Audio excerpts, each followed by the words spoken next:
মানসিক রোগের ওষুধ নিয়ে একটা ভ্রান্ত ধারণা থাকে। এটা কতটুকু যৌক্তিক?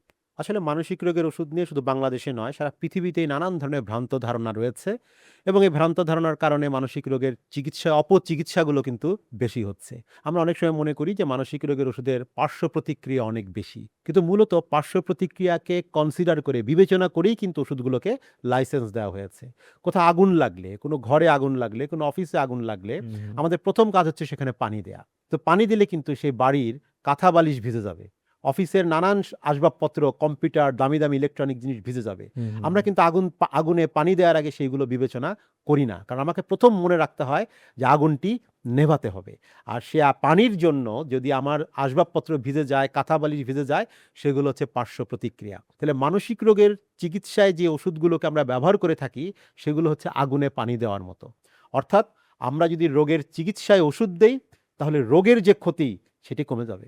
আর পার্শ্ব প্রতিক্রিয়া যেটুকু হয় সেটুকু খুবই সামান্য এবং সেটুকে বিবেচনা করেই কিন্তু সেই ওষুধগুলোকে আমরা প্রয়োগ করে থাকি এবং বেশিরভাগ ক্ষেত্রেই দেখা গেছে অন্যান্য দীর্ঘমেয়াদী রোগের জন্য যেই সমস্ত ওষুধ আমরা ব্যবহার করে থাকি, এমনকি ডায়াবেটিসের ওষুধ, উচ্চ হুম। রক্তচাপের ওষুধ, সেগুলোর যে পার্শ্ব প্রতিক্রিয়া রয়েছে তার চাইতে মানসিক রোগের ওষুধের পার্শ্ব প্রতিক্রিয়া কোনোভাবেই বেশি নয়। প্রত্যেকটি ওষুধের পার্শ্ব প্রতিক্রিয়া রয়েছে, কিন্তু মানসিক রোগের ওষুধের পার্শ্ব প্রতিক্রিয়া নিয়ে আমাদের মধ্যে একটি স্টিগমা বা বিভ্রান্তি বেশি কাজ করে। কিন্তু মানসিক রোগের ওষুধ যদি উপযুক্ত চিকিৎসক প্রয়োগ করে থাকেন, উপযুক্ত ডোজে প্রয়োগ করে থাকেন, নির্ধারিত সময়ের জন্য প্রয়োগ করে থাকেন, তাহলে সেখানে কিন্তু ক্ষতির কোনো কারণই নাই।